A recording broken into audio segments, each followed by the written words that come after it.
There we go. I decided to do a video blog. I just got home from work. Why, hello. And there's a big white cat in my lap. You can see the tail. He's a little camera shy. Yep, there's the tail again. He's pretty cute. Yes, you are.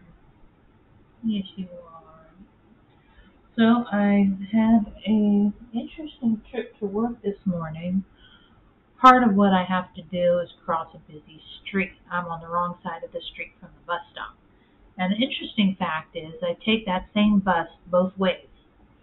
So to go to work, I take it and go one direction. And then to come home, I come home on the, I basically make a loop and come back that way so I don't have to cross a very busy street. So I try to avoid crossing very busy streets if I can. But the one outside my subdivision, gotta do, Don't have Ron in the Metro lift anymore, which I told my boss was basically like a free Uber. So those days are going, no. I didn't just lose Ron, I lost my transportation.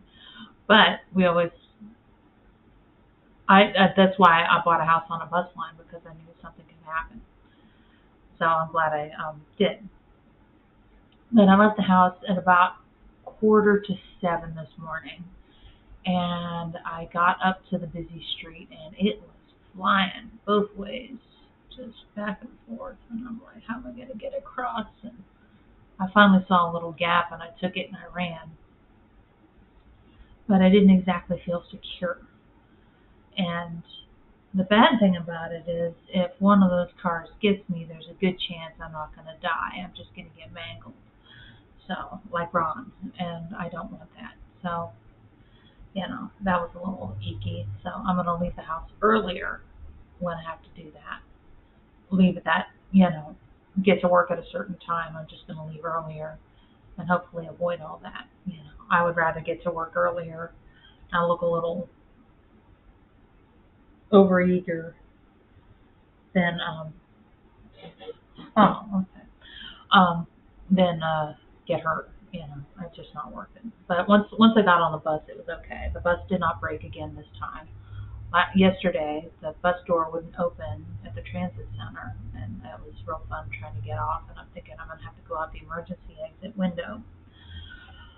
But he managed to get it going again. So today, uneventful ride to work. Got off, went in, did some shopping. And one interesting thing about working at a Walmart, you tend to see all the new merchandise as it comes in. What is it? It's a bag. It's a bag. You better smell everything in there. Yeah. So I saw this. It's in the men's section. It's a 3X, and it costs a whopping $4. Now that's gotta be, see how nice and pretty it is?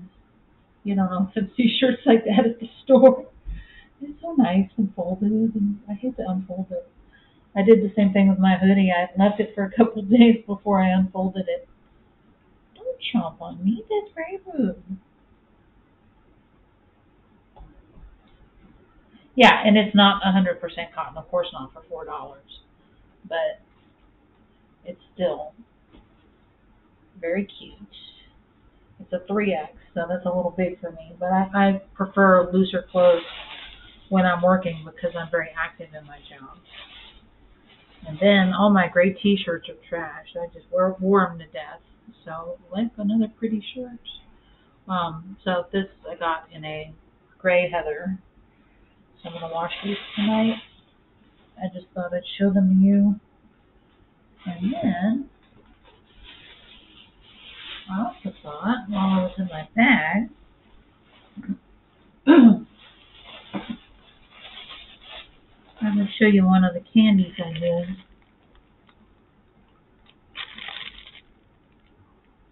This is all stuff that doesn't melt in the heat because it's been like 100 this week. And then I have this. I got it from World Missionary Press. They send them for free. Just tell them how you're going to use them. Full of Bible verses. So very nice. And then I bag these up before I go to work in the morning. And or I bag them up and then I take them to work in the morning. If I take the bus both ways, I have 5 rides. So I'm going to get up. Edward, who's breathing? Barney's breathing.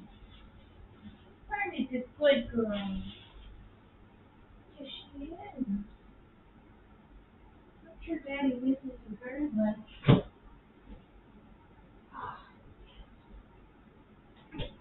I forgot about my Mountain Dew. I'm so happy about this. I drank half a Mountain Dew this morning. I didn't finish it like I virtually always do. So, so if I take the bus, I have 5 rides, both ways. 2 to go, 3 to come back. So I always try to have at least 6 bags. Oh, look, there's a baby girl right there. That's a baby girl. That's her little spot. She likes to hang out on that cat condo. Maybe you can see her better. And I have the window open a little bit, so, well, the blinds. I have the blinds open a little bit so they can look out. They like that. So I'm planning to do a bunch of candy tonight or tomorrow. Just ideally a whole week's worth. And then I can just grab 5, 6 bags every day on my way out the door. Even if I plan a ride home like I did today, I figured I would just call my cab driver buddy. It just seemed like a better idea to have the candy just in case I did have to take the bus home. I would hate to miss an opportunity. So, one thing Ron's death taught me, life is short. You do not know when you're going to die. When Ron called me that last time, he had no idea he was about to drop dead, Although he would have been really happy to hear it, he was ready to go. I mean, he did not have an easy life. I would not take him back the way he was, even if God said he could, just because he was suffering. And God took him. So, do I think, and this, I don't have a lot of time left, but do I think people should end their lives early if they're suffering? No, I don't. I think you should wait for God to take you. But that's just my perspective with one person. I can't say for everybody, because some conditions are just excruciating and drag out. And, everybody's different. Some people, I don't want to live with Alzheimer's. I don't want to live with Huntington's. I don't want to live with MS, different things. Other people, I don't want to be blind, So it's not for me to say you can or can't, but I just personally, I would not. I for me or somebody I was in charge of, and now with the cats, yes, I will end their suffering, but that's different. So that's just my perspective. Now, so that was pretty much my whole day. So I did call my buddy, the cab driver. I waited to see if they were going to ask me to work late, and they didn't. Then I turned around at 3 and called him and said, "Can you come get me?" And he said, "Yeah, give me about 15 minutes." So I took it, Although the pavement felt very hard on my feet waiting outside. When I have to stand in my job, I have a rubber mat, so that's good. But I will take all the foot pampering I can get. I have asked my family if they are so inclined to buy me one of those foot massagers for Christmas. I could probably use one. But, there's a biscuit again. So I'm going to relax for a while, do some laundry, and then tomorrow, Bible says one day where you do no work. That's the plan. Do no work tomorrow. Just take it easy. I will take care of the cats. Yes, of course. Yeah, but that's it.